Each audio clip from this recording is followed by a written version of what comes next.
In a rambling 2-hour statement, Chikatilo described himself as a man robbed of his genitals. Born impotent, Chikatilo claimed to be cursed by a lifetime of sexual frustration that had eventually driven him to murder. Bienvenidos una vez más a esto que es Barajeándolas. Yo soy Manolo. A mi diestra Ponchiva Espartano 2.0. ¿Qué hay? Y a mi siniestra Grey. Y bueno, recordarán que hace poco les traje el caso de El asesino del ajedrez. No recuerdo. Es del año pasado eso. Bueno, Tiene sí. un año. Es del año pasado, sí. Pero bueno, recordando un poquito de este caso, cuando él comete su primer asesinato, no le prestaron atención porque habían capturado a el que está considerado como el asesino serial más prolífico de Rusia. Bueno, de la Unión Soviética todavía. No era Rusia todavía. Hitler. Ese era alemán. Pero Hitler ruso.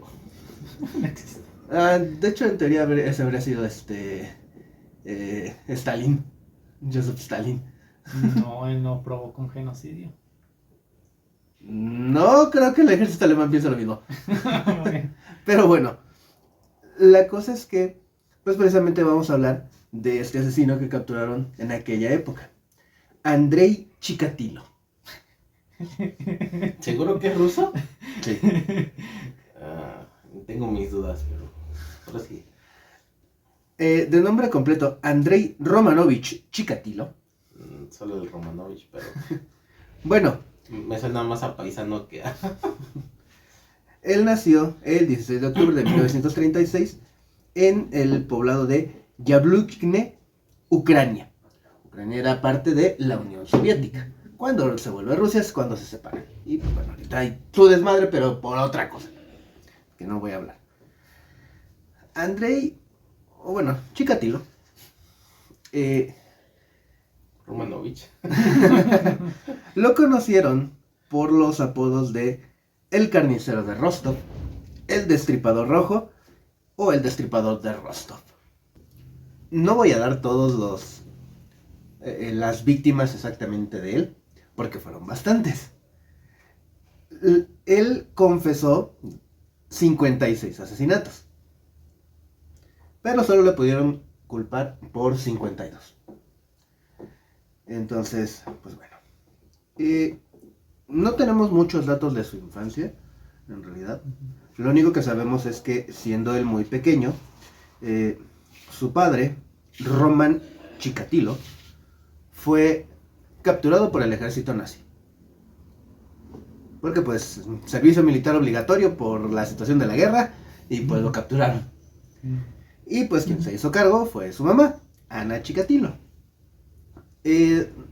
Andrei tenía una hermana menor, y la mamá, pues, les decía que habían tenido un hermano mayor, al cual habían raptado para comérselo.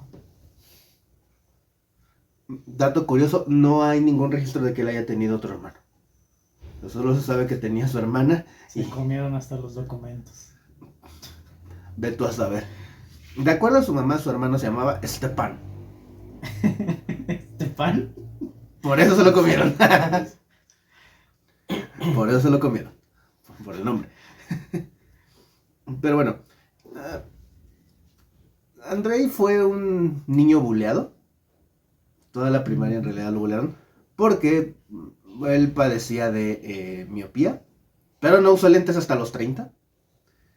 Y también por todos estos traumas que le ocasionó el cuento de su madre. Y pues que lo bulearan. Él padeció hasta los 12 años de eneuresis nocturna. Es decir, se hacía del baño en la cama. Es parte de la tirada Barajeándolas. Sí, de hecho, terror nocturno que pues te puede conllevar a hacerte en... No me refiero a eso.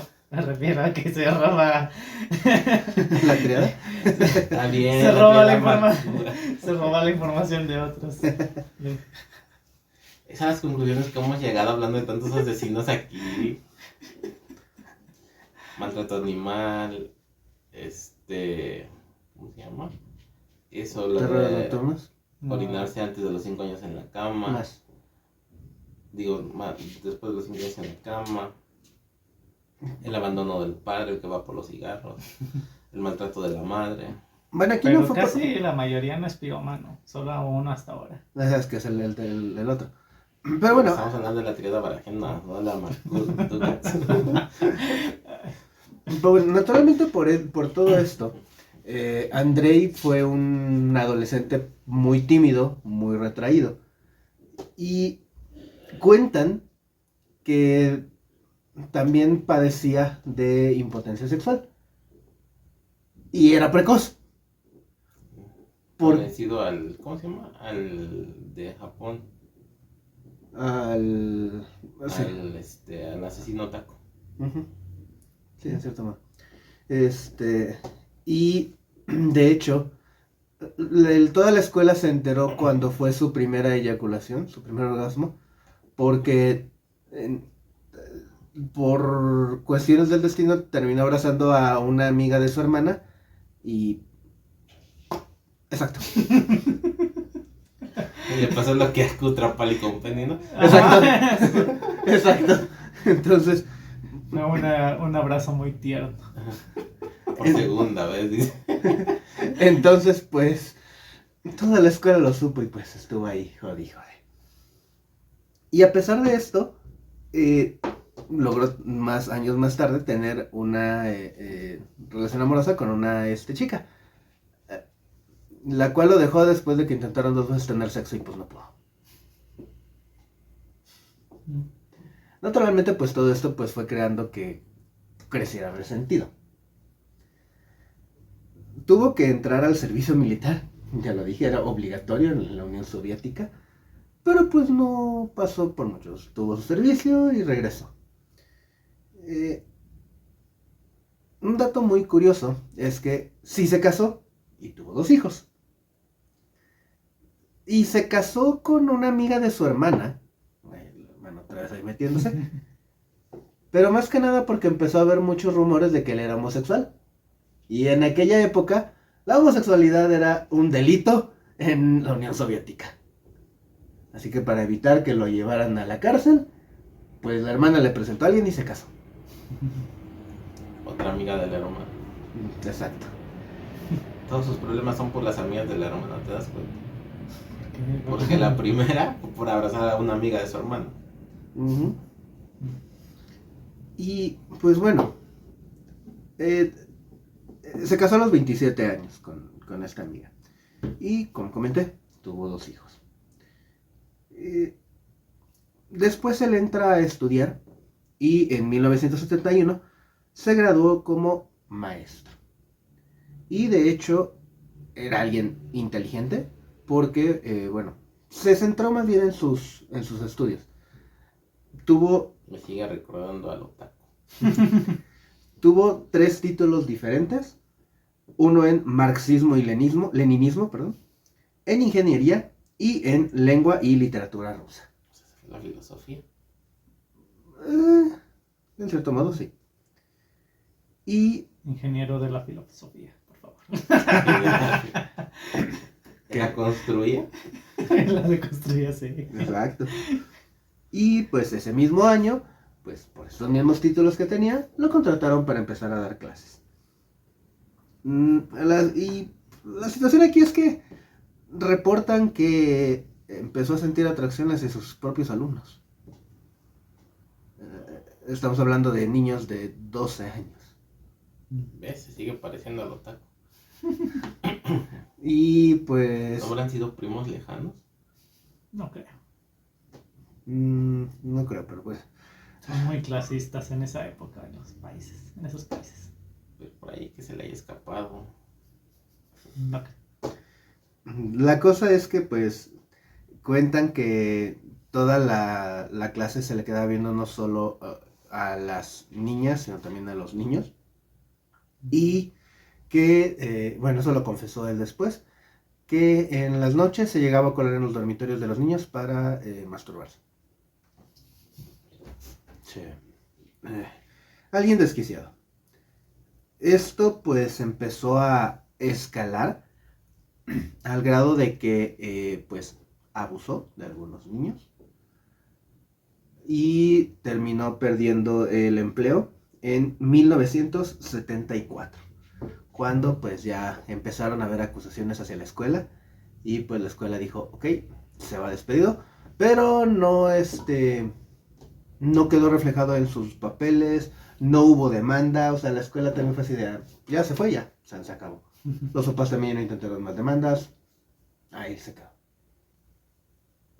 Para esta época, pues con el salario que él había tenido, pudo conseguir una cabaña cerca de un bosque. Y donde pues, vivía con su esposa, sus hijos. Dato muy curioso, mencionan los hijos que fue muy, muy cariñoso con ellos y que de hecho él era muy sumiso. O sea, quien llevaba las riendas era su esposa. Introvertido además. Introvertido, así es. Y pues bueno, esto es nada más la parte, podríamos decir, entre comillas, si quitamos lo de su problema en la escuela, normal. Pero fíjate que te das cuenta de la época influye mucho en esto, porque es una época de conformismo todavía. Simplemente se les hizo decir, pues ya lo quitaron de la escuela, se acabó el problema, ¿no? Si estuviéramos en una época más actual, si hubiera pasado en una época más actual, más bien, no hubiera quedado hasta ahí y hubieran evitado precisamente que incurrieran en lo que nos va a decir después, ¿no? Abuso en la actualidad ya eso es un delito. Pero yo me imagino que en aquella época también era un delito. A lo que voy es que el conformismo como sociedad. ¿Por qué? Porque la sociedad, su objetivo era que lo quitaran de la escuela. Vieron que lo quitaron de la escuela, no se hizo seguimiento, no se le marcó, no se dijo, hay una carpeta de investigación, nada. Simplemente dijeron, pues ya lo quitamos de la escuela, ya logramos el objetivo, ya no nos importa. Que tuvo que agradecer que ninguno de los padres era miembro de la KGB porque yo hubiera quedado. Pues, más que conformismo, no sé qué habrá sido. Sí. ¿Es una sociedad conformista? ¿O lo quieres ver así creo. como, a lo mejor no sé? Habría que ver Sumisa, no creo, yo lo No. veo más como un conformismo. Habría que ver más bien el complejo histórico en el que estábamos, porque estábamos en una época en la cual estaba la plena Guerra Fría y el gobierno ruso era muy extremo en varios sentidos. Entonces habría que ver sociológicamente cómo estaba. Bueno, vamos a lo mismo, si fuera algo muy extremo, pues hubiera dicho, ¿sabes qué? Aquí, vámonos y se acabó. Habría que hacer una Más análisis bien un poquito más no lo quisieron trascender más allá, ni los padres ni la escuela. Se conformaron simplemente con sacarlo de la escuela y se acabó el problema. Y se rompió una taza y cada quien para su No casa. creo que los padres hayan querido eso, pero bueno, si tú lo dices. Habría que hacer. Porque ahí tendría que ver más que nada qué influencias movió la escuela para que no se supiera tanto. También podría ser eso. Porque yo sí sé que, bueno, la Unión Soviética ¿sí? Uh-huh. Sí era muy extremista en casos muy delicados y más referente, en este caso que sí era abuso de menores hombres, siendo un hombre. Pero ¿qué beneficios tenía la escuela ocultándolo? No sé, por eso te digo, yo no lo veo como conformista.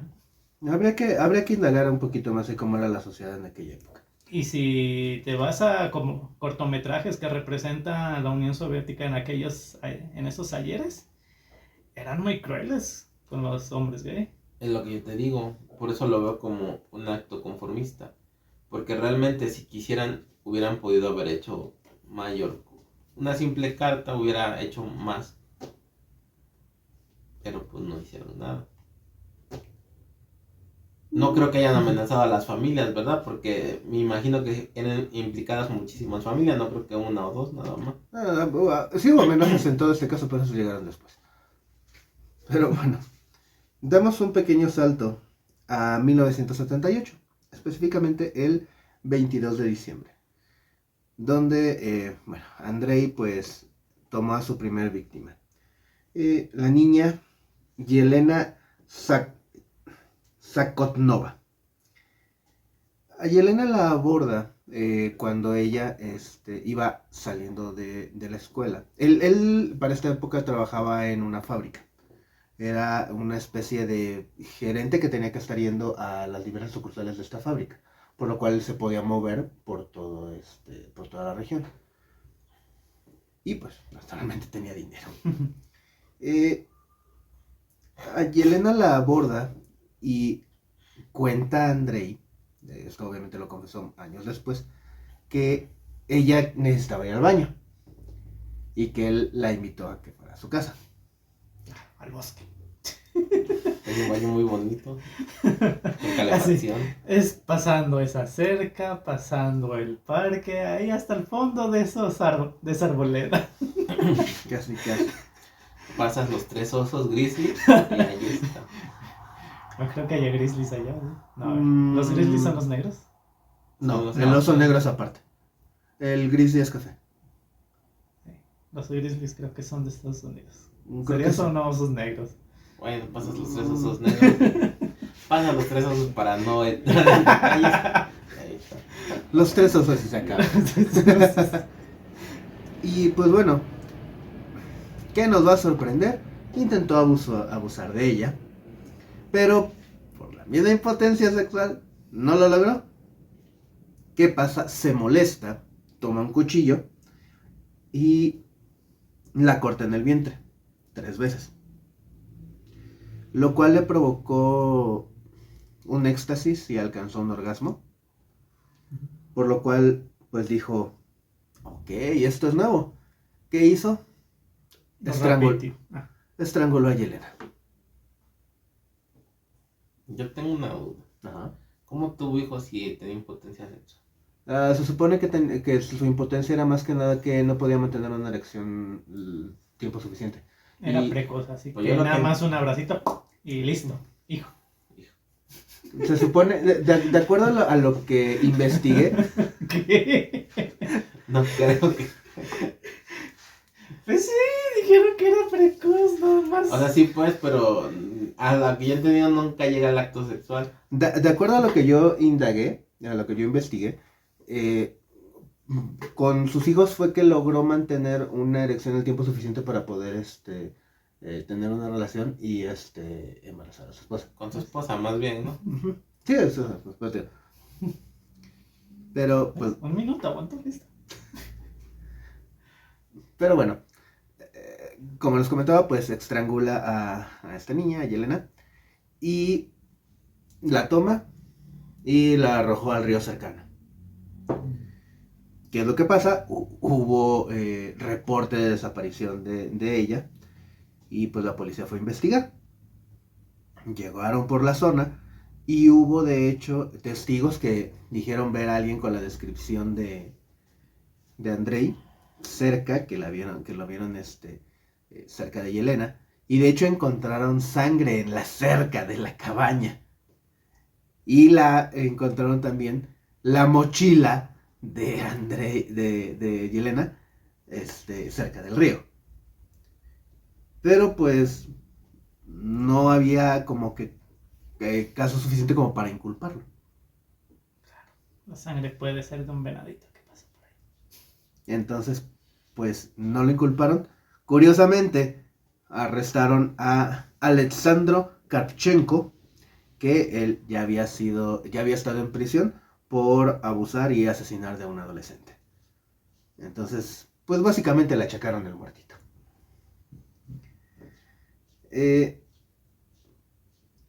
Después toma otra de sus víctimas, que esta no fue... Casi todas sus víctimas fueron niños, pero en este caso se saltó aquí esta parte, porque contrató a una sexoservidora de nombre Larisa Chavchenko.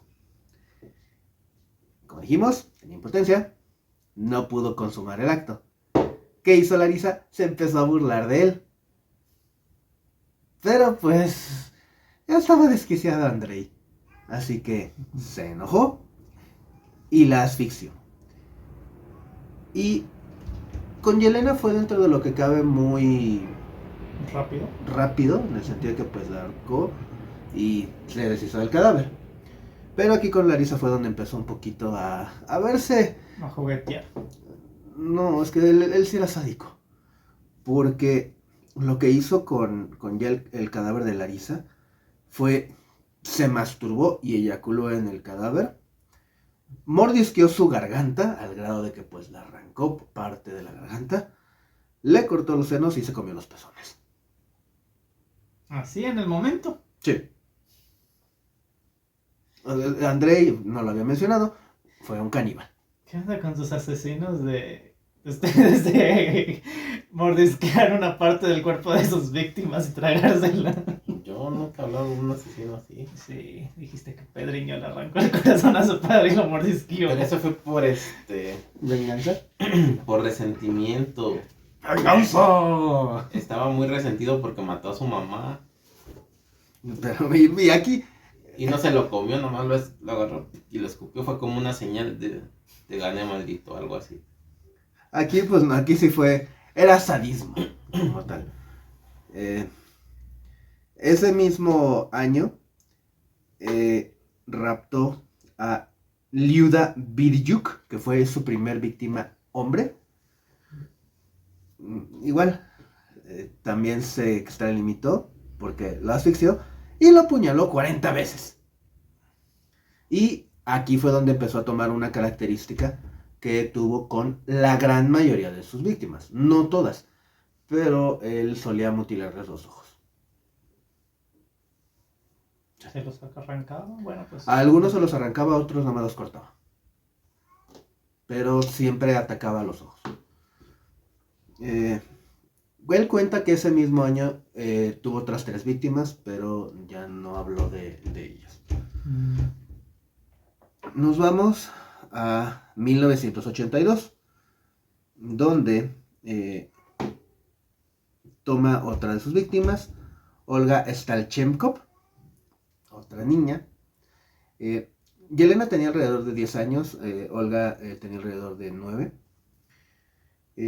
Chikatilo la trajo hacia un maizal. Y pues, igual.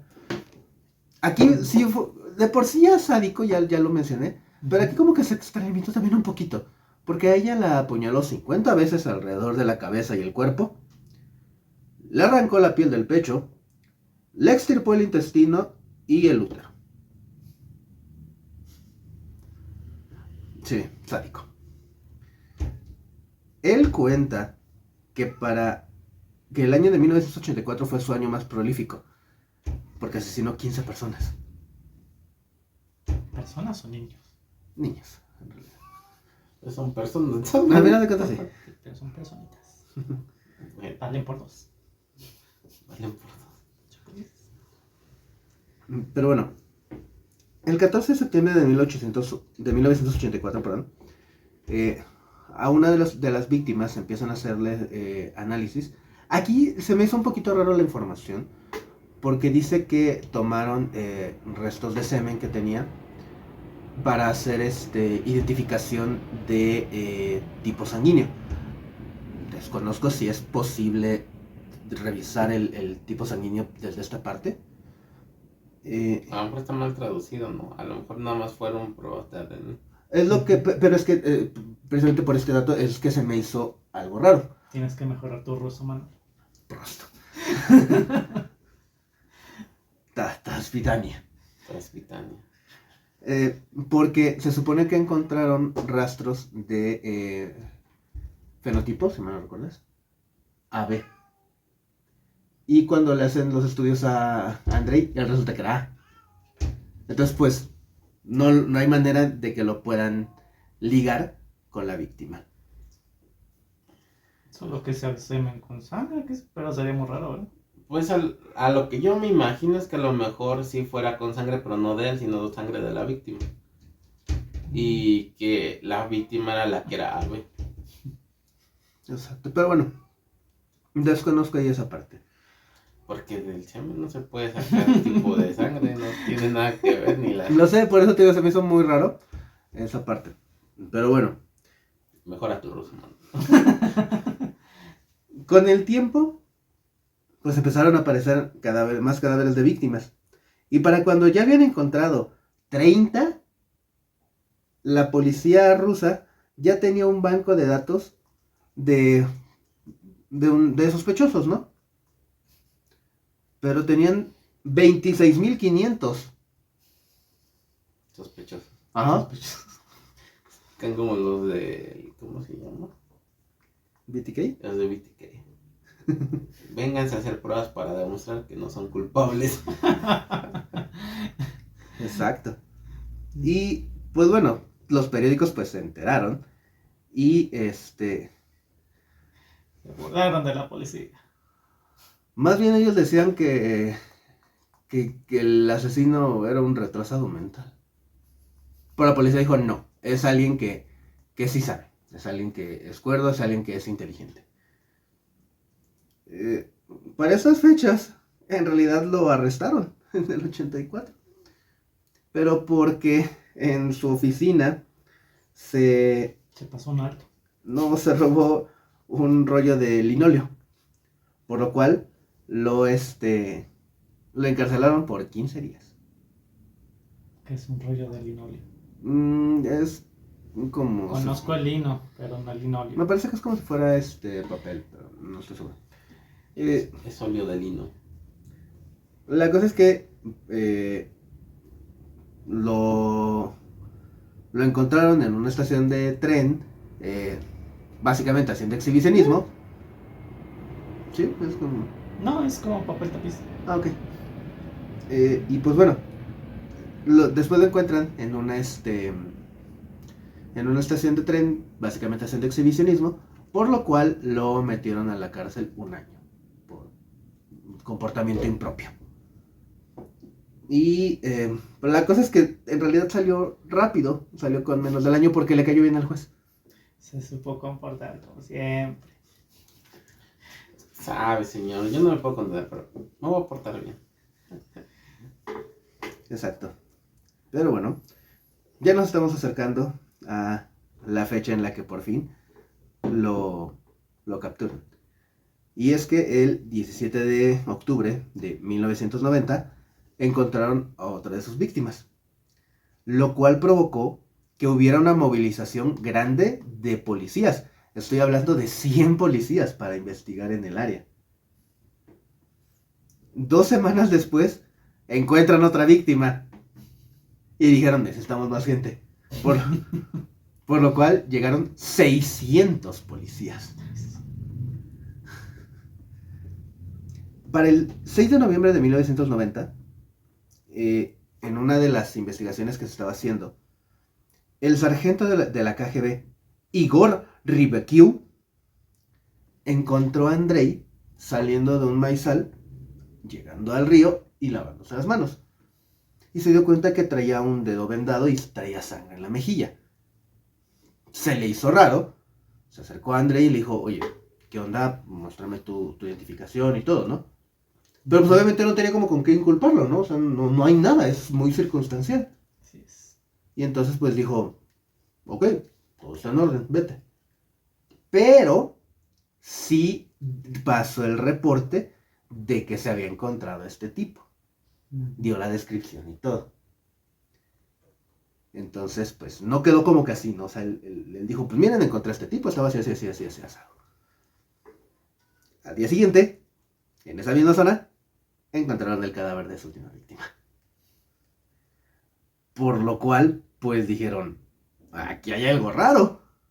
Y gracias al reporte que hizo el sargento, pues dijeron, pues coincide con el área y con más o menos lo que ya investigamos que pudo haber tenido el tiempo este cuerpo aquí. Entonces vamos a arrestarlo, al menos para hacer la indagación. Y eran más eficientes que otros países. Con 600 policías. No, pero con una pista fueron a dar. Pero 600 policías en el área. Uno tenía que hacerlo. No sé, pero en otros países ves que ni siquiera 1000 policías. Tiene que ser en los de tránsito, por ejemplo. ¿Por qué no tienen policías? La cosa es que lo arrestaron y le hicieron estudios y descubrieron aquí sí que había rastros de ADN de él en los cuerpos de varias víctimas. Por lo cual por fin dijeron, tenemos al asesino. Vaya, después de 59 asesinatos. De hecho, él al principio, bueno, ya lo arrestaron el 20 de noviembre de 1990, 15 días después de que lo encontró el sargento. Y pues bueno, empiezan los interrogatorios. Él en todo momento se hacía el inocente, hasta llegó a decir, ¿por qué le hacen esto a alguien de mi edad? Digo, estamos hablando que nació en el 36, estamos en el 90. Entonces, pues, sí tiene sus años, ¿no? 54, si no me fallan las matemáticas. No, 54. 54 años. Pero la cosa es que, pues, empezaron a ver que pues, había varias cosillas ahí, ¿no? Y lo empezaron a interrogar y todo.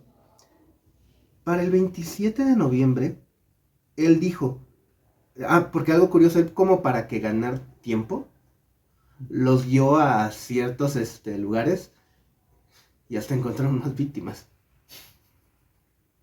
Como, no sé exactamente como que pensaba. De hecho, bueno, eso ya es en parte del juicio. La cosa es que el 27 de noviembre, él dijo, por favor, basta de interrogatorios. Les prometo que voy a dar pruebas, pero por favor, basta de interrogatorios. No quiero recordar. Y 2 días después, el día 29 de noviembre, el psiquiatra que estaba trabajando con la policía para el caso, logró hacer que confesara los 56 asesinatos. Hablando con él, no sé exactamente cómo, porque sí dicen que no fue agresivo, solo hablando, pero lo logró hacer que confesara. Le dijeron a la prensa. Unos tehuacanazos bien helados. Más que estando en Rusia. Exacto. Y pues bueno, la policía pues con toda la información que tenía, pues lo acusaron por 53 asesinatos.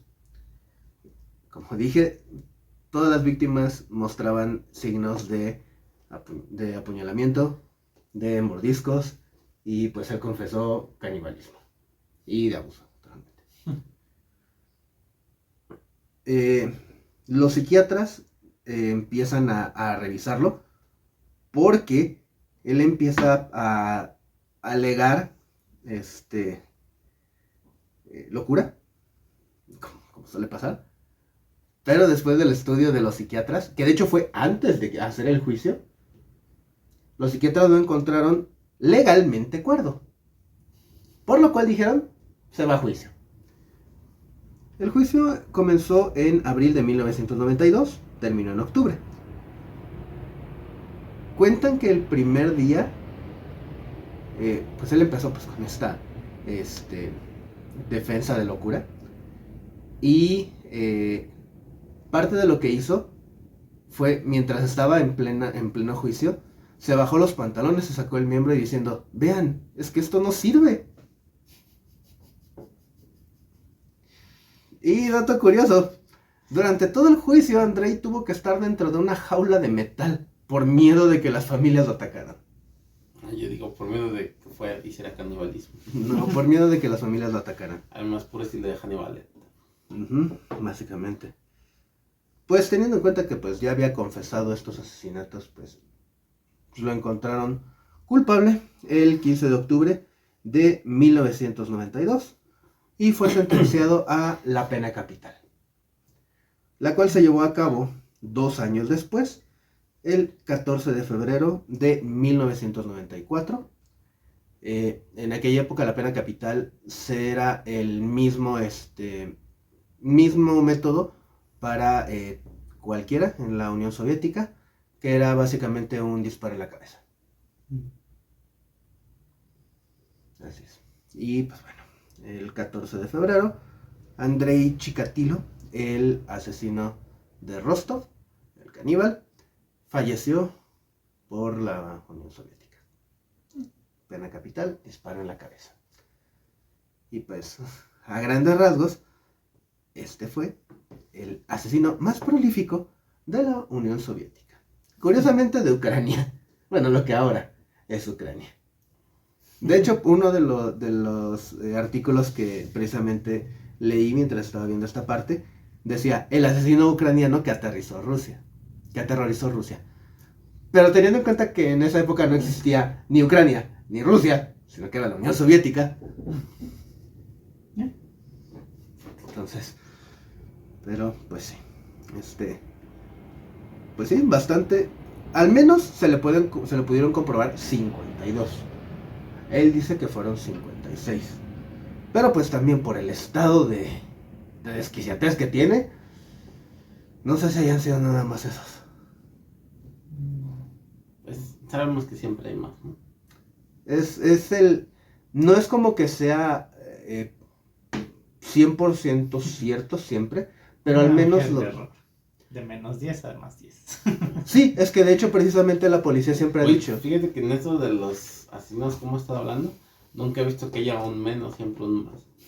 Sí, de hecho, es que es curioso que la misma policía siempre lo diga. Sí, estos son los que le pudimos comprobar, estos son los que lo podemos acusar, con los que tenemos pruebas, pero creemos que hay más. Y siempre no ha habido un solo caso que, al menos con estos seriales que han trabajado así más tiempo, que digan, no, es que seguramente fueron menos, ella lo está exagerando. No, en todos los casos ha sido, creemos que fueron más. Y aquí pues es la misma situación. Él confesó 56. Y 52, ¿no? No, 56. Él confesó 56, pero solo le pudieron comprobar 52. Y retomando al asesino del ajedrez, que dijo que quería superarlo, según él, fueron 60. Si nos vamos por lo que ellos dijeron cuántos asesinaron, sí lo superó. Pero de él no hubo manera de comprobarle todos. Por lo cual queda como el asesino más prolífico de la Unión Soviética, actualmente Rusia, Andrei Chikatilo. El paisano de Poncho. Es que me suena paisano chicano. Pero sí, un sádico porque como les comenté, solía arrancarles pedazos de sus víctimas que se comía él cuando estaban recién fallecidos, cuando recién los había asesinado. Solía cortarlos, como dije, la gran mayoría de sus víctimas estaban castradas post-mortem. Un rasgo muy característico, les mutilaba los ojos, como comenté, a algunos se los sacaba, a otros se los cortaba. Pero pues sí, un asesino bastante sádico, pero pues lo finiquitaron. Le dieron su pensión. A sus familias, bueno, a sus hijos y a su esposa. Hablando de, la esposa ya falleció. Ella se divorció antes de que lo enjuiciaran. Se separó de él antes de que lo enjuiciaran. Así vio que lo arrestaron. ¡Quiero el divorcio! Nada, de hecho se separó de él 2 años antes. 2 años antes se separó de él. Y se cambia el nombre. Después se pone ella su apellido de soltera. Y de hecho fue directora de una escuela. Pero cuando se enteraron que había sido la ex esposa de Andrei, la corrieron. Culeros. De hecho, dije que había habido amenazas. Y las amenazas fueron hacia su familia. Una vez que se supo quién era. De hecho, le prendieron fuego a su casa. Obviamente tuvieron que huir. Uno de sus hijos se cambió el nombre al apellido de soltera de su mamá. No usa el Chikatilo. Y su hijo Yuri Chikatilo ha pasado alrededor de 20 años en prisión por delitos menores. Y él en ningún momento ha querido negar que es hijo de Andrei Chikatilo. Incluso a su hijo le puso Andrei. Él está orgulloso de su padre. Pues está resentido con el país.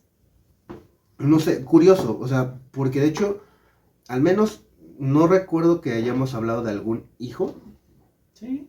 que esté orgulloso. No. O sea, sí hemos mencionado que han tenido hijos, incluso mencionamos de algunos que han escrito libros en contra precisamente de sus padres. Si mal no recuerdo, la hija de BTK Ujú. lo escribió. BTK, no. Sí, No, la hija. su hija. De hecho, su hija incluso cooperó para que el... Fue ¿Eh? el Jesperson. No, de BTK. No, Sí, no, sí, no, sí, no, sí. no. Ve los videos. Tú ves los videos, yo hago los cortos. Me veo el video como 3 veces. Pero bueno, la cosa es que nunca habíamos mencionado de algún hijo que estuviera orgulloso. Este es el primero. Yuri Chikatilo nunca ha negado ser hijo de Andrei y dice estar orgulloso. Bueno, pues, ¿qué podemos decir? Un sádico caníbal que aterrorizó la Unión Soviética. Sí, Y, tienes razón, fue Jesperson. Que tortura a los gatitos, ya me acuerdo. y pues bueno, ¿qué opinan? ¿Conocían a este asesino? ¿Qué opinan ustedes de que si estaba, qué tan loco podría estar, qué tan desquiciado? ¿Qué opinan de su hijo? ¿De que esté orgulloso del padre? Y pues bueno, La déjenos en los... sociedad lo terminó de criar. Exacto. Pues bueno, déjenos en los comentarios. Y pues, vámonos despidiendo. Yo fui Manolo. Ya fui Grey. Yo soy Poncho Espartano 2.0. Y nos estamos viendo hasta la próxima. Chai. Traigan